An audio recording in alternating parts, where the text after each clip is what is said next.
Hello everyone, welcome back to the channel. आज काफ़ी time बाद हम आपके लिए एक वीडियो लेकर आए हैं। इसमें मैं आपको चैप्टर 4 कराने वाली हूँ, मैथ्स की इक्वेशन। क्लास 7 का जो चैप्टर 4 है एनसीईआरटी बुक का इक्वेशन, अपन आज वही स्टार्ट करने वाले हैं। तो सबसे पहले अपन देखेंगे व्हाट इज़ इक्वेशन। इक्वेशंस होती क्या है। Equation is a condition on a variable. अभी मैं आपको डेफिनेशन बता रही हूँ और उसके बाद मैं आपको एक्सप्लेन करती हूँ कि एक्चुअल में इक्वेशन, वेरिएबल्स, एक्सप्रेशन, इन सब के टर्म्स होते क्या हैं। ठीक है, इक्वेशन क्या होती है, एक कंडीशन होती है वेरिएबल पे। ठीक है, यहाँ पर वेरिएबल्स कुछ भी हो सकते हैं, लाइक एक्स हो सकता है वेरिएबल, वाई हो सकता है, और जो वेरिएबल्स होते हैं इनकी वैल्यू जो होती है वो चेंज होती रहती है।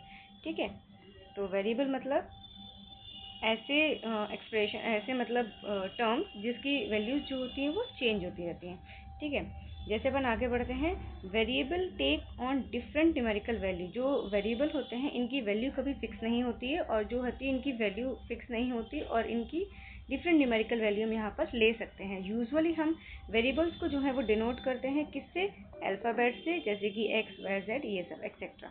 सपोज मैंने यहाँ पर एक्स की वैल्यू ले ली 2 और y की वैल्यू मैंने ले ली 3। ठीक है, तो ये x जो है यहाँ पर वेरिएबल है, y यहाँ पर क्या है, एक वेरिएबल हो गया। जैसे मैं आपको एक बार और बताऊं, देखिए जैसे हमारे पास दो नंबर्स हैं x प्लस वाई। ठीक है, तो यहाँ पर हमको दी हुई है x की वैल्यू जो है वो 2 है और y की वैल्यू जो है क्या है, वो 3। ठीक है, तो यहाँ पर x और y क्या हैं, हमारे वेरिएबल्स हैं। अब इसको हम सॉल्व करेंगे, 2 + 3 कर देंगे, तो मतलब इस तरह से। ठीक है, यहाँ पर x y क्या है, वेरिएबल्स है। अभी आप केवल वेरिएबल समझिए। ठीक है, अब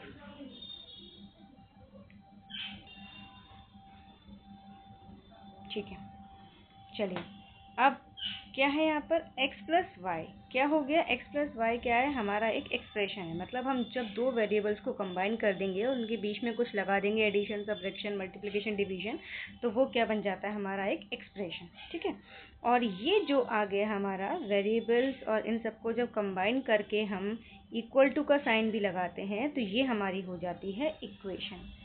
ठीक है, देखिए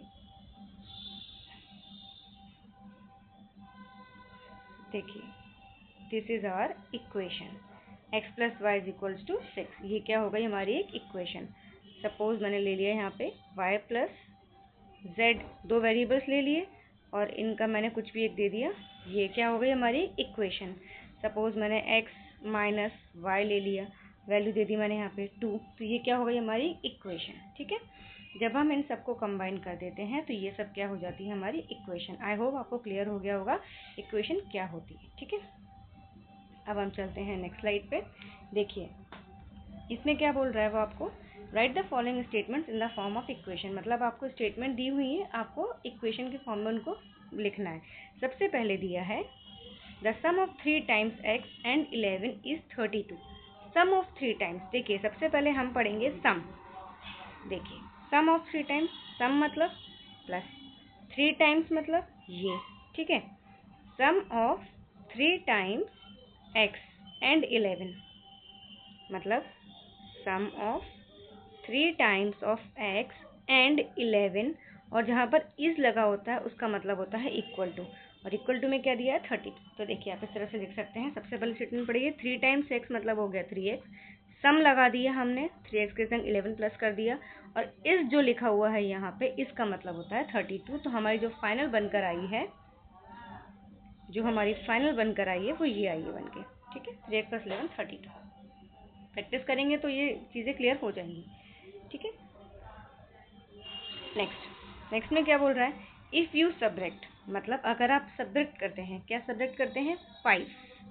क्या सब्ट्रैक्ट करना है हमको, 5 किस में से, 6 टाइम्स अ नंबर। सबसे पहले हम इसको लिखेंगे, 6 टाइम्स अ नंबर, मतलब मैंने नंबर मान लिया x, तो मेरा क्या बन गया, 6x।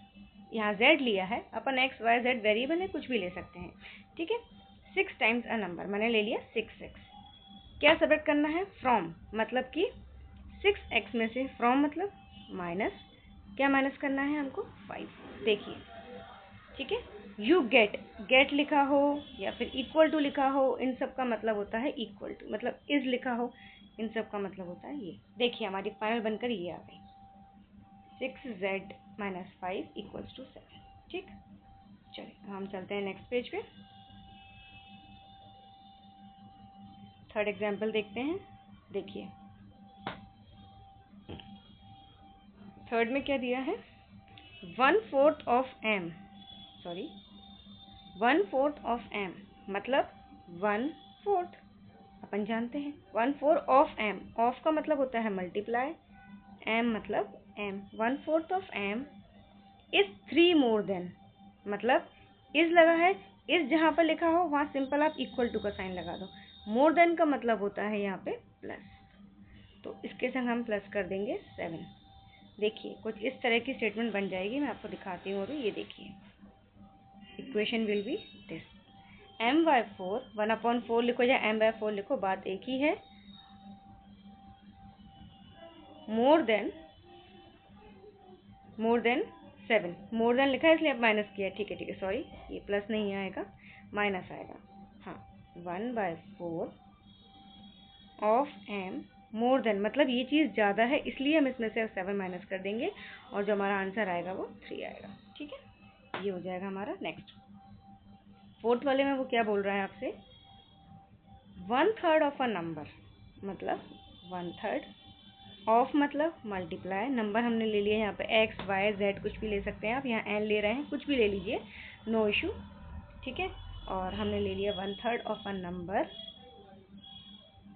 प्लस, ये देखिए यहाँ पर लिखा हुआ है प्लस, यहाँ मोर देन लिखा था इसलिए माइनस लगाया, यहाँ प्लस लिखा हुआ है तो सिंपली अपन को इस नंबर में जो है वो क्या प्लस करना है, यहाँ पे अपन को 8 +5 सॉरी, और इज लिखा है, इज मतलब 8। देखिए मैं एक बार और बताती हूँ आपको अच्छे से, 1/3 ऑफ ए नंबर मतलब 1/3 ऑफ अ नंबर, ऑफ मतलब मल्टीप्लाई, एन मतलब नंबर ले लिया मैं यहाँ पे, प्लस हमने क्या कर दिया इसमें प्लस 5 प्लस कर दिया, और इज मतलब होता है हमारा इक्वल टू और 8। ठीक है, ये कुछ इस टाइप से हमारी क्या बन जाएगी इक्वेशन, देख सकते हैं। ठीक है, अब इसको अपन 1/3 n लिखो, या मतलब सॉरी 1/3 × n लिखो या फिर n/3 लिखो, बात एक ही है, +5 = 8। ठीक है, अभी तक क्या दिया था हमको इसमें कि आपको क्या करना है, इसमें ओनली स्टेटमेंट दी हुई है उसके बेस पे आपको क्या करना है, इक्वेशंस बनानी है। ठीक है, और अब हम नेक्स्ट वीडियो में सीखेंगे कि किस तरह से हम इक्वेशन के बेस पे हम क्या लिख सकते हैं, स्टेटमेंट।